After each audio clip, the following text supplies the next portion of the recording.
Bill, do you want to start, please? Doug. Yes.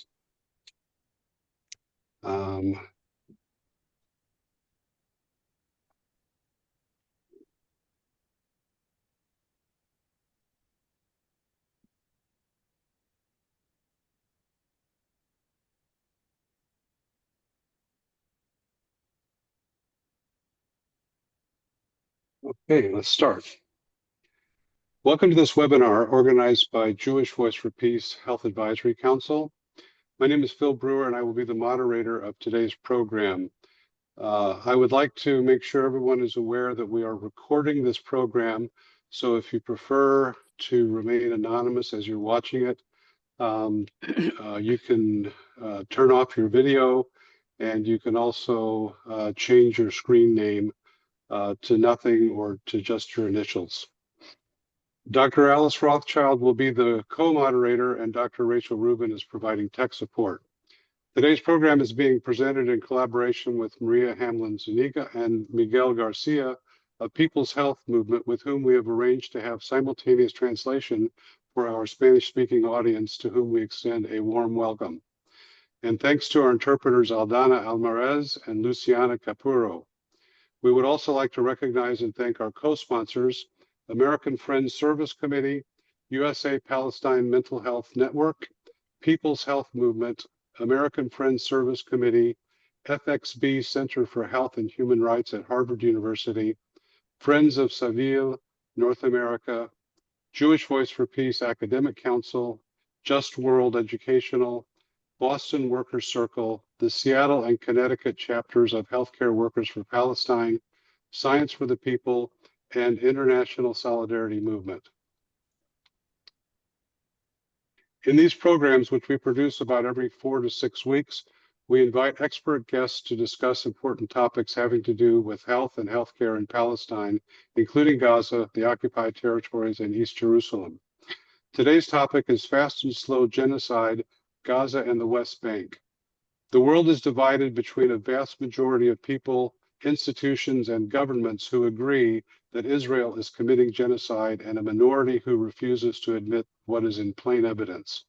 The genocide in Gaza is one of increasing and overwhelming brutality, using the tools of military violence, starvation, complete destruction of healthcare, and unending displacements to so-called safe humanitarian zones, which are consistently proven to be neither safe nor humanitarian.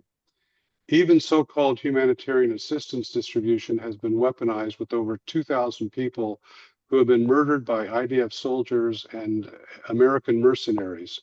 The situation in the West Bank, while less intense, nevertheless meets the legal criteria of genocide. Our speakers will discuss each of these issues with an emphasis on the absolutely dire situation in Gaza.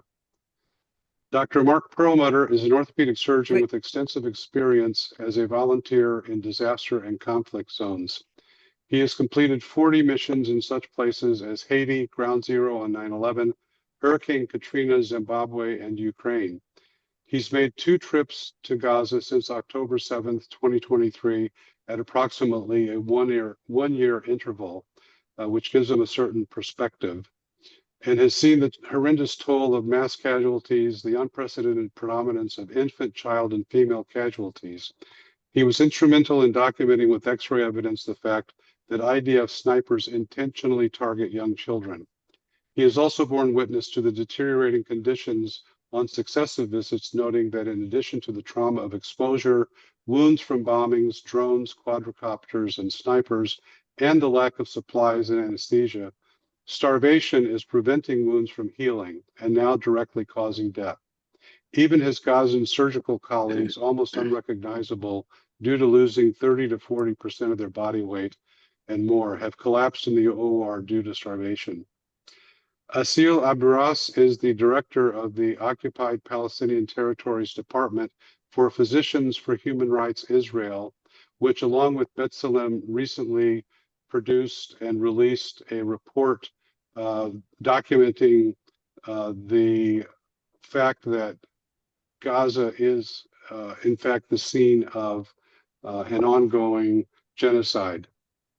In the past 20 months, she's been deeply involved with healthcare and logistics issues in Gaza, and the West Bank and brings her knowledge of the evolving and worsening situation on the ground to the conversation. She will share her knowledge of the situation and suggest steps that we can take to mitigate this ongoing humanitarian disaster. And now for the program. Each speaker will have 15 to 20 minutes to present, with most of the remainder of our time for questions. We invite you to submit questions during the program by typing them into the chat. My co-moderator, Alice Rothschild, will select questions to read to the speakers. And during the last 5 minutes of the program, we will do a brief wrap-up and an announcement of our next webinar, which Dr. Rothschild will be the moderator of, and she will do that announcement. During the program, please keep your mic muted and limit any motion on your video or keep your video off. During the talks, please submit relevant, respectful, and succinct questions to the chat for the Q&A segment. Dr. Perlmutter, thank you for being here, and the floor is yours. Thank you. No. Phil, first, Yes. can we have Miguel give a brief introduction in Spanish so that our Oh. Spanish language participants will know about the interpretation? Sure. Please go ahead, Miguel. Thank you so much, Rachel and Phil.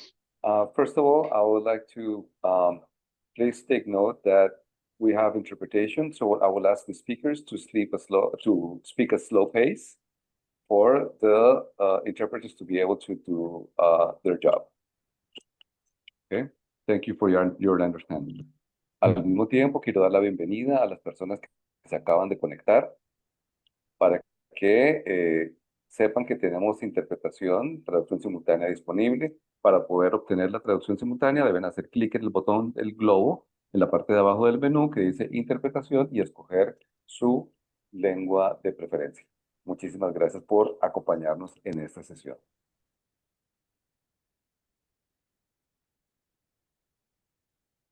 Now I give the floor back to the moderator, and we can go on with the session. Thank you so much for your understanding. Thank you, Miguel. Dr. Perlmutter. Well, asking me to speak for 15 minutes only at a slow pace is as painful as me driving through the Sinai Peninsula. By introduction, you said a lot of things that I did, such as volunteering on 9/11 at Ground Zero, Haiti the day the earthquake struck, Katrina the day the storm hit, and I went back to Haiti 5 times every month since. Oh, I got something popped up on my screen. I'm sorry. I'd like to point out, as I've done on some other talks, that all those experiences combined, including 40 plus missions into war-torn or cartel-destroyed areas of the world, I have not seen as much carnage as I've seen just in my first week in Gaza 2 years ago. With all my mission trips combined, including Haiti, with the documented hundreds of thousands of people killed. And that's why I point out that hundreds of thousands of people were noted to be killed only because they were able to exhume them and remove the rubble. If we could remove the hundreds of millions of tons of rubble from Gaza, we would probably find as many dead men, women, and children, all probably quite innocent. I'll give you a synopsis of salient points that I had seen in Gaza on my 2 trips, and I think I can break them down into 4 summaries. One is that, and all of them support a specific genocide, and I say this as probably the only American physician of Jewish heritage that the only person of Jewish heritage that was probably not holding a gun aiming it at the Palestinians for the entirety of my times that I was there. The first point is medical supplies. On my first trip there, I took 700 pounds of orthopedic implants. I'm an orthopedic surgeon. I do mostly hand surgery with very tiny implants, but I took 700 pounds of titanium implants with me. Titanium is a light metal. This pen weighs as much as some of the plates that I put on an adult. And that 700 pounds of implants was gone in the first week. And that's because the 18 years of blockade was taking its toll before then. we should not work under the pretense that Gaza had free trade prior to then. Israel controlled the electromagnetic space. They controlled telephones and the internet. They controlled imports and exports. They controlled the sewage system. They controlled the water system. They controlled the electricity system and the telephone system. They had virtual complete control over the strip. And they had control over what comes in and out of the country, including medical supplies and food for the longest time. Indeed, when I was there, the World Central Kitchens were bombed, their vans, and the Rafah border was still open. There was no official blockade. Yet, after the 1 month that I spent there in 2024, as I was leaving in April of 2024, we saw 30 miles of aid trucks waiting to get in. And they were not 30 miles of trucks that were end to end in one row. There were 8 rows side by side, 30 miles long. And these are big 18-wheeler trucks with food aid and medicine aid and surgical aid and water trucks, repair trucks. Uh, 30 miles of 18-wheeler trucks side by side is enough to encircle the Gaza Strip 3 times, bumper to bumper. And that's when aid was still allowed in. On my second trip there, a year later, I wasn't allowed to bring in any medical supplies. My surgical instruments were confiscated by the Israelis at the border in the West Bank. I flew in through Jordan this time, the first time I came in through Cairo. They stole my instruments. They took a bottle of antibiotics that I kept for myself. I wasn't allowed to bring in a box of Band-Aids. I wasn't allowed to bring in any pain medicine or any antibiotics to give to a patient. I was only allowed $280, and the IDF knew that it took $275 to pay for my transit from Amman, Jordan to the West Bank. I'm sorry, through the West Bank into Gaza and back again for bus fares. They would not, in essence, allow us to have a few shekels more so that we could not deliver any financial aid to anybody there. We were allowed to bring only 2 kilograms of food with us. So we couldn't bring food, we couldn't bring medicine, and we couldn't bring money. Just for our own personal use, and even then, not sufficient food. So the blockade has been going on for 2 decades. It's complete. It remains complete. The few trucks that they let in, especially with the fallacious aid agency sponsored by the United States, is contributing to the starvation which Israel has used as a weapon of war from the very beginning.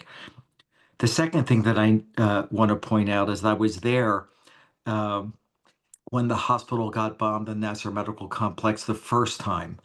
I almost lost a dear friend, another American surgeon who was scheduled to be at his patient's bedside moments before he was pulled aside with me into the intensive care unit. At that moment, the Nasser Medical Complex was bombed, intending to kill, which they did do, a non-military Hamas finance minister. They also killed my friend's patient, a 15-year-old. That is not the first time Israel has broken the Geneva Convention, which they signed to in 1950. They broke it decades earlier when they bombed a hospital in Lebanon, and they broke it again a few weeks ago when they bombed the same Nasser Medical Complex, killing innocent civilians and healthcare workers. So this is the Geneva Convention, the first Geneva Convention in 1860s that argued against attacking hospital facilities, to which Israel had signed off to, as I mentioned. That's a nice segue to the third part of what I'd like to bring up, is that they specifically targeted healthcare workers. If you were wearing scrubs, you were a target. I took care of, and I'll share 2 stories in particular with you. And first of all, I've taken out dozens and dozens and dozens of pieces of shrapnel out of nurses and surgical techs that were shot on their way to work or leaving work. I was told myself, don't wear scrubs if you're walking past a window. And they deliberately put blankets over the windows of the hospitals to help protect us, many of the windows. We were not allowed to walk, shouldn't have walked off of hospital property in our scrubs because that would declare us to be a target. And that proved to be true. Um, I want to share with you two stories about two healthcare workers. One is an operating room nurse named Tamir. He refused to leave the operating room one day when he's closing the incision that a surgeon just finished operating on him for. An IDF soldier in the Kuwait hospital burst into the operating room. He ordered everybody out of the operating room while the patient was still under anesthesia. The nurse refused to do so. He got shot in the knee. He was immediately operated on himself. He's missing the top half of his shin bone, the tibia bone, completely destroyed. They do an emergency surgery on him. The morning of the second day, the IDF comes and takes him prisoner, takes him to Israel, puts him in a prison for 45 days. Eventually, they discover that he's not a Hamas operative and they set him free. But during that 45 days, they gave him a juice box every other day, sometimes every day.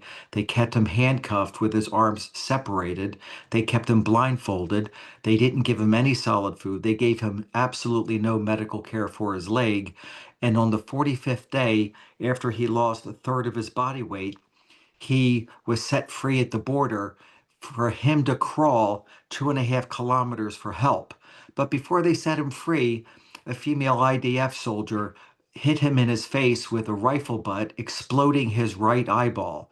And so he crawled for 2.5 kilometers to a road where he collapsed into a coma, draining the fluid from his eye and leaving a trail of maggots from his open wound. And that's how we got him. Um, the second incident is a surgeon uh, at the Nasser Medical Complex. Um, he was taken prisoner, kept prisoner for 11 months. Uh, he was tortured. He had every finger of his hand broken until he would tell the IDF where Hamas was hiding in the hospital. He said that he never saw anybody who would qualify to be a Hamas fighter. They kept breaking his fingers. When he asked to speak to a lawyer, they beat him. When he did speak to a lawyer, they beat him 3 times harder and 5 times longer. They intimidated him psychologically in a horrible manner.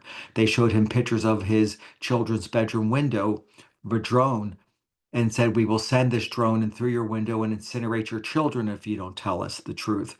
They showed him a ground level spy picture of his wife, saying that they will bring her in front of him and gang rape her in front of him if he doesn't speak.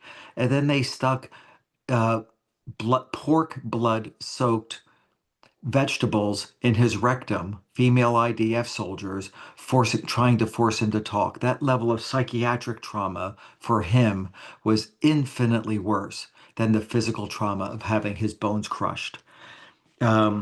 And of course, he was set free because they recognized that he was not a Hamas operative. The last thing I want to share with you, because I'm sure my time is coming up and I want to leave time for questions and answers, was the clear attack on children. Um, at Iftar, I was there during Ramadan. The last meal of the day is Iftar. The first meal of the day is Iftar.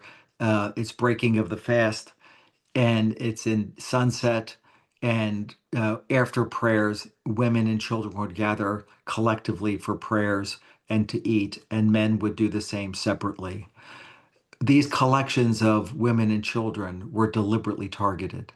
The drones would come out audibly and visibly right before Iftar. The bombing was more focused and infinitely more intense right at Iftar. They waited for women and children to congregate into small, tight areas before the bombs fell. And then on the second trip, after the bombs fell, the drones came out with machine guns on them and picked off those who either ran to save those or those who survived. The second thing is that we saw children that were specifically assassinated. I saw children myself twice, shot in both the chest and head, and nobody gets shot, whether a child or an adult, twice by a sniper bullet by mistake. almost every surgeon who was there, American surgeon who was there, said that they saw a child shot in the chest or head. I saw ones that were shot in both the chest and head. And I spoke to a father who saw his child get shot in the head after he was shot in the chest. He looked over to the IDF soldier who was getting into his American supplied fighting vehicle. He was given the Middle Eastern gesture consistent with the middle finger in my country as he drove off. And the father, as he lay crying on the emergency floor, pointed out something very salient to me. He said, if they were just after Hamas, then they should have killed me. I'm a young man and I could qualify to be a Hamas fighter, but my son could never be interpreted as a Hamas fighter. But they chose to kill only the child and not a young adult male. The next thing that I didn't witness personally, but I took witness statements from, are people at the medical complex, the Al-Aqsa Martyrs Hospital courtyard, that pointed out that they were witness to children being buried alive. There was a mass grave on the hospital property, and that mass grave has since been exhumed. And witnesses to the event said at nighttime, bulldozers with the lights shining would have people stand in front of the bulldozer, and the bulldozer would push them into the grave with their hands tied behind their back and then dump the dirt over them, muffling their screams. In this case, there was an adult man and two children, one wearing a red shirt and one wearing a green shirt, that were described, and two bodies were exhumed. Two children's skeletons were exhumed with their hands tied behind their back, still wearing the nylon shirts that didn't degrade from that same mass grave. And that's been confirmed by other witnesses. And that information is also being delivered to the International Criminal Court. So we have these heinous acts that can only happen if, from the very beginning of their lives, the IDF soldiers are brainwashed into thinking that every Muslim is in themselves the monster and not the IDF soldier. And in response, they find it easy to kill children because it's their job to kill the children. And I've heard people say that it's their job to kill the children so that the next generation of terrorists, Palestinian terrorists, won't exist. Thank you, Mark. That is so sobering and horrific.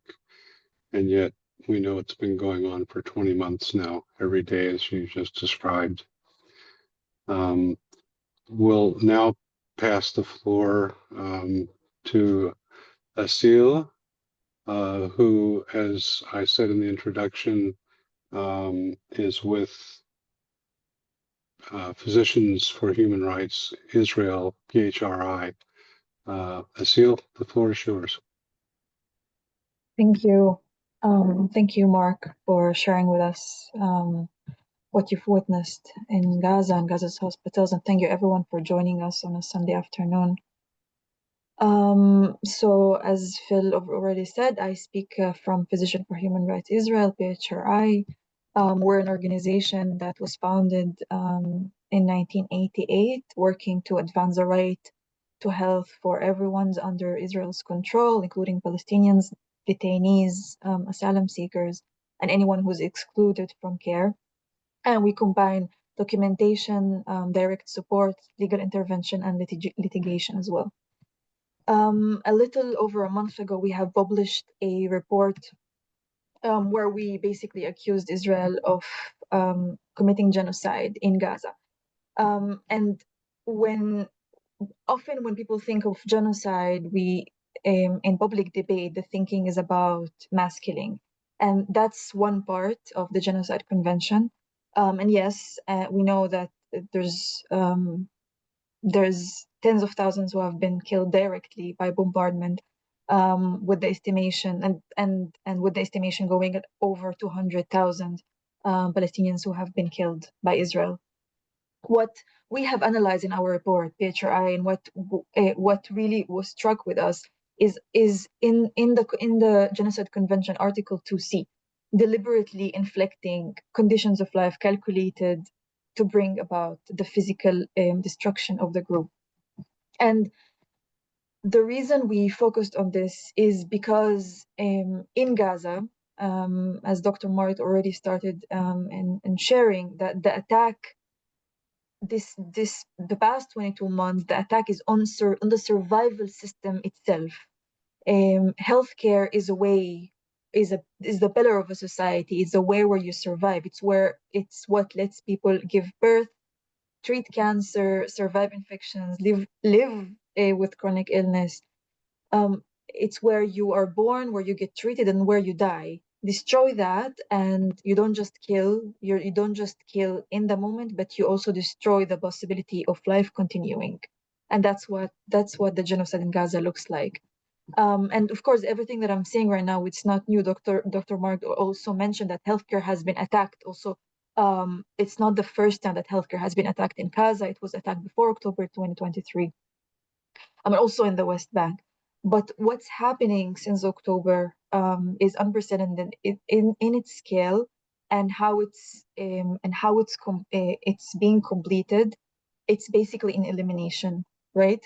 So the way we have analyzed in our report, we looked basically on the phases of the past 22 months. We've looked from October 2023 till June 2025 into 6 phases. And I won't go through every phase, but the point is that for 22 months straight, and everybody know that in every region of Gaza, north, middle, south, doesn't matter, hospitals have been destroyed, they have been starved of fuel, they have been raided, staff have been killed, tortured, and unlawfully detained. And it's not random, and it's throughout all of these phases for the past 22 months, while not letting the system recover. So even during the temporary ceasefire, the system couldn't recover. And the way we look at it is when one hospital is when Israel destroys one hospital, the next hospital, even if it's not is not currently under direct attack, it's overwhelmed by the influx of patients and injured people who are moving to the next hospital. Then also that collapses, and then the next. And this is what we mean when we look at this destruction as systematic over time. And it's not just the destruction of the physical infrastructure, but also the conditions of life, right? So we looked at evacuations, medical evacuation, maternal health, oncology, dialysis treatment, food, sanitation, housing, shelter. And when you take all of that layers together, you look at how also this is a cascading effect. It creates a domino effect. When you cut fuel, the neonatal care unit shuts down. When maternity, for example, wards can't function, women could, die in childbirth, or they don't have appropriate treatment. When the Rafah crossing was seized and closed in May 2024, you suddenly have 14,000 critical patients with no way out of Gaza. And then when you are bombing, for example, when you're bombing the only cancer hospital, there is no oncology treatment in Gaza. And when famine, when people are starving, malnutrition also is doubling and tripling also within the past few months, especially among children, and that's also deteriorating the immune system. And that's what we speak of when we say the cascading effect, where each element basically affects the other. When the collapse of housing and sanitation, and diseases, malnutrition that weakens the immunity,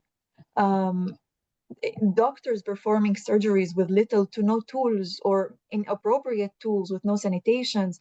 This is all part of a policy, of this genocidal policy that started in October 2023. And this is also how we looked at intent, because this is what distinction genocide from other crimes is, this intent. And of course, we analyzed and we looked at statements from policymakers, politicians, ministries, but this wasn't our focus. So when ministries says, of course, openly that we want Gaza uninhabitable, for it to be destroyed, to be flattened, of course, that's evidence. But our main analysis was the pattern of conduct. When every major hospital is basically destroyed, when evacuations are systematically blocked, when famine is imposed, even as top UN agencies are warning, all of this is ignored. When senior doctors are being killed, detained, the system cannot recover. And this is the only reasonable conclusion that this was intentional, and that this is a genocide. Now, I want to move, because of the title of this webinar, I want to move and speak about the West Bank, because we see the same logic, but at maybe a different base. While maybe in Gaza it's faster, in the West Bank at times maybe it's slower. But more and more we've been hearing this term, the Gazification of the West Bank, right? And what it means is that there's a growing use of the same methods that we are seeing in Gaza, that are applied more and more openly across the West Bank. It's not that, of course, raids and strikes and restrictions are not new in the West Bank. Palestinians in the West Bank have lived under military control and closures and a settler violence for decades. But what's happening now is that the scale and intensity of those measures have really escalated. We're seeing airstrikes on hospitals, on camps, mass raids, entire areas basically sealed off, and communities who have also been pushed out, displaced. So the West Bank is starting to look more and more like Gaza, not only in the visible violence, but also in the day-to-day unlivable situation. From the beginning of the war, there have been thousands in the West Bank who have been killed. Since January this year, at least 2,700 Palestinians have been injured, including 500 children. And among these injuries, 500 of them are from settlers. It's double number compared to the same period last year. And military raids in places, mostly in the north of the West Bank, in Dul Karim, in Jenin, in Nablus, they are repeated night after night, forcing families to evacuate, sometimes return, sometimes be displaced again. And the Ministry of Health is also under huge strain. WHO documents also hundreds of attacks on health facilities in the West Bank this year, and also since the beginning since October 2023. Of course, ambulances and paramedics, emergency teams are being attacked. They are not able to perform their jobs. They're being shot at, blocked, delayed. And of course, I will briefly also mention the development about the E1, and that's basically the plan to cut the West Bank in half. We're talking about thousands of homes that are planned in an area between East Jerusalem and Ma'ale Adumim. And if A1 is built, there is basically, the possibility of a Palestinian state could really will not happen. And of course, it's of course affecting homes, it's affecting movement to hospitals in East Jerusalem, of tourism, and it's and what the world, and there is more kind of while the world is watching more, Gaza E1 is really advancing right now. It's really happening. Bedouin communities, like Khan al-Ahmar, for example, they are under constant threat of expulsion right now. And there's demolition. Of course, we don't forget that there's demolition orders for decades now for many of the communities. And I must mention that the new school year was also postponed because for Palestinians, because there's strain on the ministries, on the authorities. In Hebron, for example, the Israeli forces raided 20 schools in one day and confiscating even books and materials. And I mentioned settler violence. This is also really surging.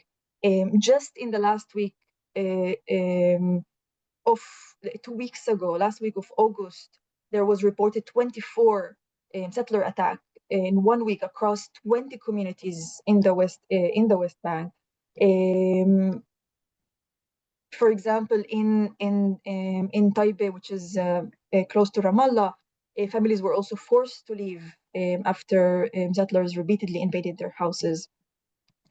So what we're seeing really is in a single strategy, sometimes with two speeds, gasification, and some people even saying gasification of the West Bank and a West Bankization of Gaza. Some people, there's a new term. And finally, I must say something. It's not related to health directly, but I want to say something about civil society and targeting of civil society as well. 2 days ago, the US have issued new sanctions on 3 leading Palestinian human rights organizations, HAC, Al-Mizan, PCHR. These are the very organizations who are working on accountability at international courts. What this means really is that the US has chosen again to shield Israel from accountability, and while silencing voices documenting genocide on the ground. And it's part of what we're speaking about, of this decades-long efforts to erase Palestinians and dismantle international law itself. Thank you.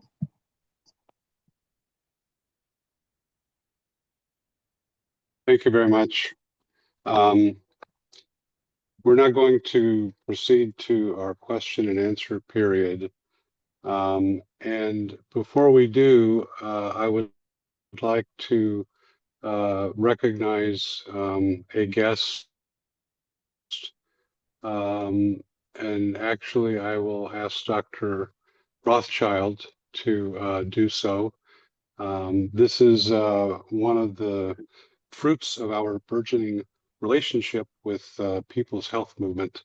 And we are very honored to have Dr. Mustafa Barghouti, who I had the privilege of visiting his home because I trained with his wife's brother in St. Louis on my one trip. And I'm very, very pleased to see him. Alice? Yes, I just wanted to officially welcome you and also ask if you wanted to make some comments before we go to the general Q&A. Just for background, Dr. Barghouti is the founder of Palestinian Medical Relief Society. You may not remember, but we've known each other for decades, and you were very instrumental in the beginning of our health and human rights delegations back in 2003. So I'm just wondering if you'd like to say something at this point to the 50 people that are on this webinar. Well, thank you. Thank you so much. And I would really thank the speakers for giving a very thorough and impressive presentations about the situation, whether in Gaza or the West Bank. I think there is so much to say and so much to explain, but I won't take the time of your seminar in adding to what has been said. I just want to say a few facts. First of all, please remember that already more than 10% of the population of Gaza have been killed or injured. If we count those who are under the rubble, probably this will go up to maybe 15%, I don't know, 12%. And don't forget that the war is going on. I mean, it didn't stop. This terrible genocide is going on. So this is not the final figure. 10% might sound for some people like something not big, but apply it to the United States of America. You would be talking about 32 million people injured or killed in the course of 22 or 23 months. Imagine if 1 million Americans were killed or injured, what would the United States have done? Probably they would have used so many nuclear bombs everywhere. And the second thing is that it's not only people killed or injured. Every person in Gaza now is traumatized. And the psychological trauma is beyond description. And it's not just about killing or injuring people, and even not only about psychologically traumatizing them. It's about the total elimination of, as was said, of any potential for life. And unfortunately, I have to say that, but what we face here is not only racism, is not only those people who are advocating messianic messages, horrible things, and we're not only facing occupation and settler colonial project, which tries to eliminate the presence of Palestinian people. I think there is a qualitative change that has happened to Israel in the last maybe 3 years. And that is the rise of fascism. What we see in Israel and in Palestine now is nothing but less than fascism and fascist behavior against the Palestinian people. Who could have imagined that such crimes could happen in the 21st century? And when you speak about Gaza, I heard very carefully what was said. Yes, it's not only hurting people with bombs, but with deprivation of food and forcing their immunity down. I would also say that Israel is using, first of all, genocide by bombardment, but also Israel is using biological warfare against the Palestinian people in Gaza. Where, you know, we have in medical relief 80 medical teams now working in Gaza, and they treat about 200,000 people every month. And they report to us what they see. There is at least 70, if not 100,000 cases of infectious hepatitis already. We had a rise of cases of meningitis. We had more than 146,000 cases of bloody diarrhea. And as our doctors tell us, on average, every person in Gaza gets sick 3 to 4 times a month. One medical doctor told me that he takes Flagyl every day because he keeps getting infections one after the other. Of course, because there is no clean water, no sufficient food, horrible situation. But it's not just biological warfare, it's also chemical warfare. Because imagine that they have thrown on Gaza 150,000 tons of explosives already, which is equal to 8 times the nuclear heads that were used against Hiroshima and Nagasaki in the Second World War. But it's about also another shocking figure. It's about 67 kilograms of explosives for each man, woman, and child in Gaza. No child is 67 kilograms. And that is horrible. And these weapons, some of which, by the way, do not explode, and they explode later, but they leave a terrible amount of chemical contamination, including, as you all know, depleted uranium, which is used in many bombs. So without much explanation, the big question for me and for you should be, is not only describing the situation and confirming the presence of genocide, It's the question of what should be done to stop that. What should be done to alleviate the suffering that went beyond any limit? What can be done in the United States of America, which, as was said just moments ago, is punishing human rights organizations in Palestine just because they report human rights violations? A United States that is punishing the International Criminal Court judges and prosecutors. And the big question is what life we have in this world now, what laws. And my final comment is that what is slaughtered now in Gaza and gradually in the West Bank is not only Palestinians.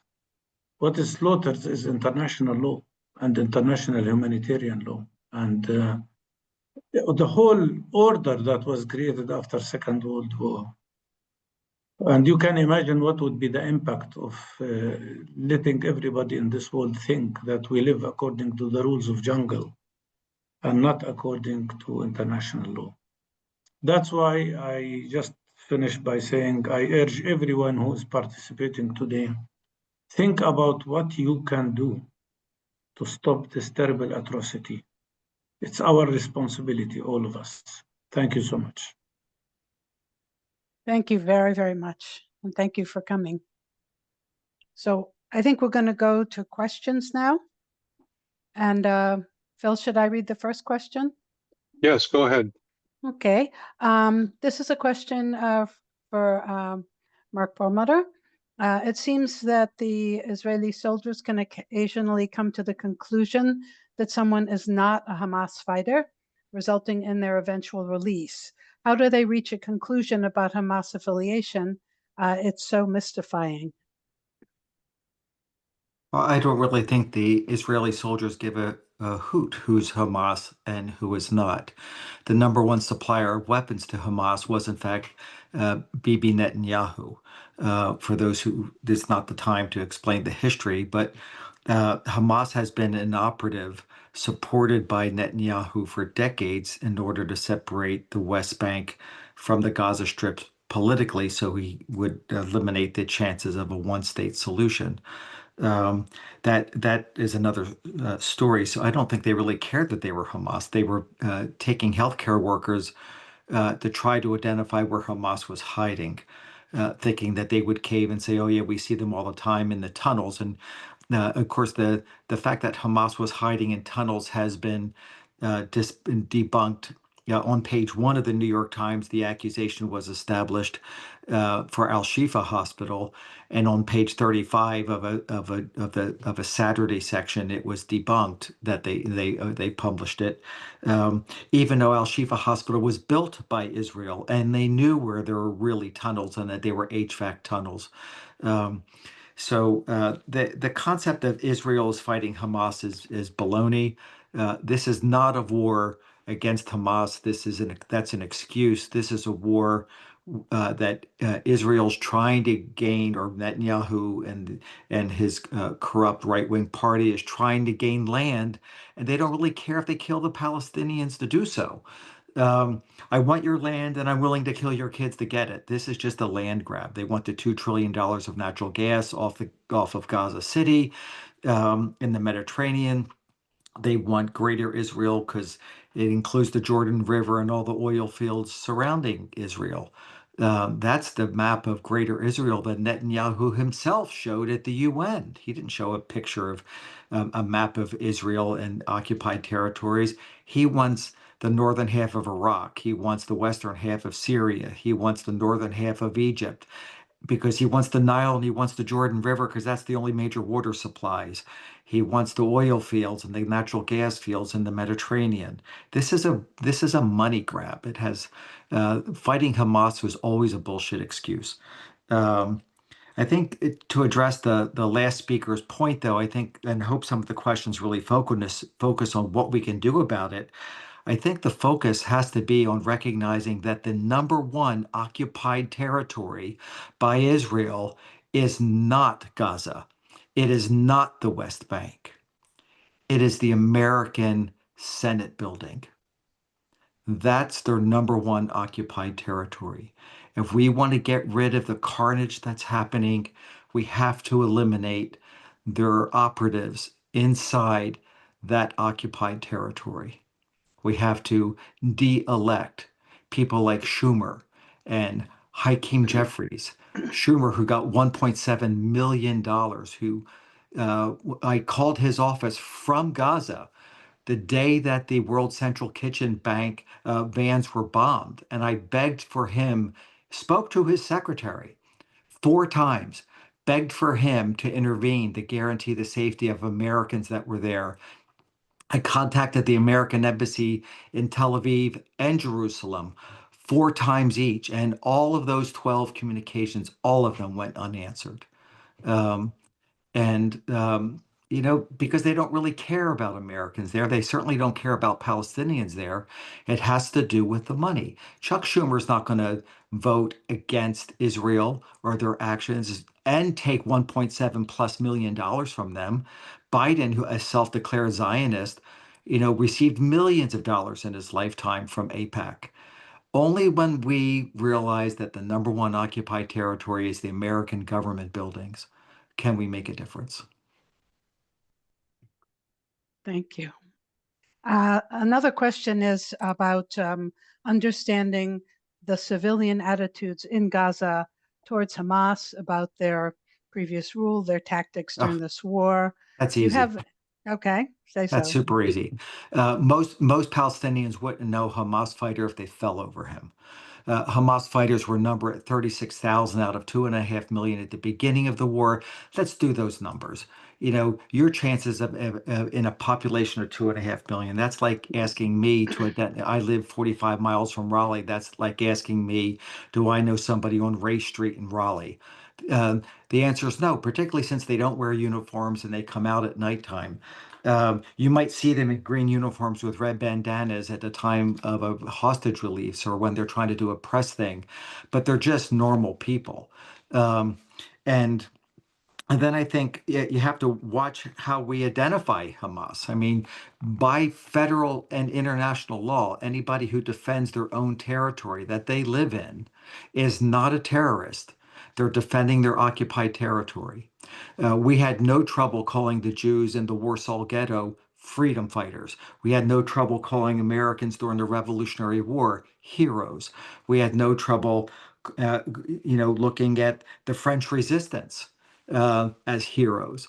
But we don't have no trouble calling the Ukrainians in the Donbass heroes fighting for their own homeland. But yet, when Israel occupies area that the world did not give to them, we call Israel heroes and Hamas terrorists.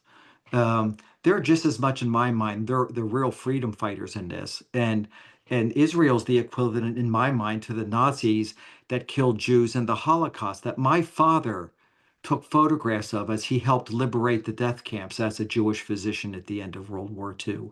I have photographs of Jews in their death camps that my father took, and those sepia photographs do not look any different than the people that I saw starving to death in Gaza, both by the hands of tyrannical despots. Thank you. That really sums it up. Does anyone, here's another comment. So Phil, should we do this last comment and then we'll do the wrap up? Yes. Okay. So this is a comment from Amy Hagopian.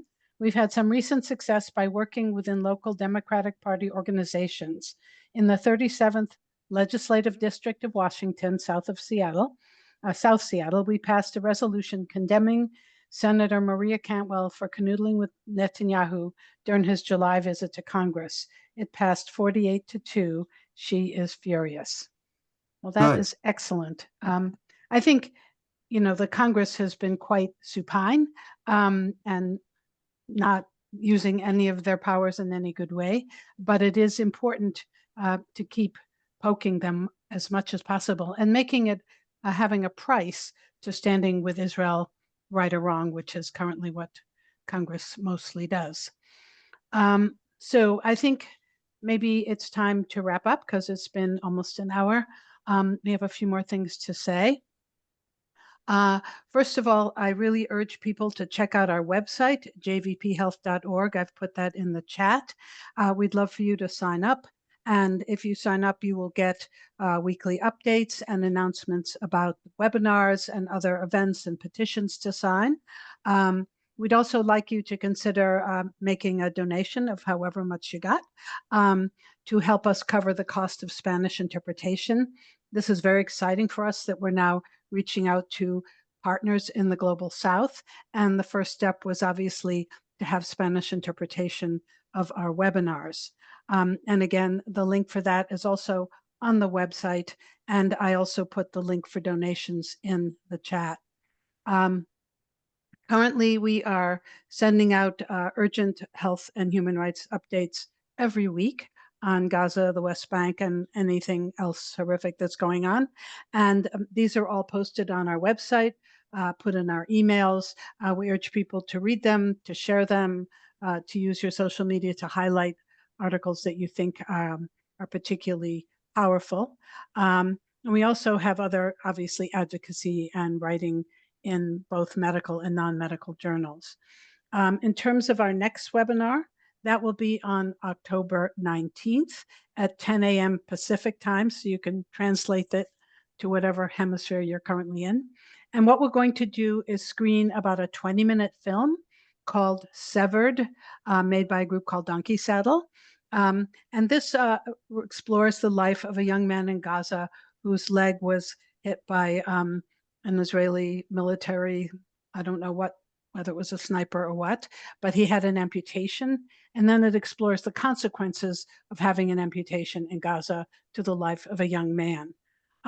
This will be followed by a conversation with the director of the film, Jen Marlowe, and she will be also talking with Dr. Baijayanta, who is a doctor who has also served in Gaza. And we'll be exploring the exact experiences of an amputee in a war situation, in a healthcare situation that was depleted before the war started and is now horrifically on life supports, and the long-term consequences of traumatic limb amputations and disability. We'd also like to invite you to become a more active member in JVP Health Advisory Council. Again, that will you can say that when you sign up for the website. Rachel has put in a feedback form, both in Spanish and English. We would really appreciate, that's in the chat, we would really appreciate it if you'd fill it out. We're also looking for comments, ideas about future webinars, etc. So let us know also in the feedback if you have any questions. And thank you all so much for coming. We will be putting the recording on our website, both in Spanish and English. We will be sending it out on our email list.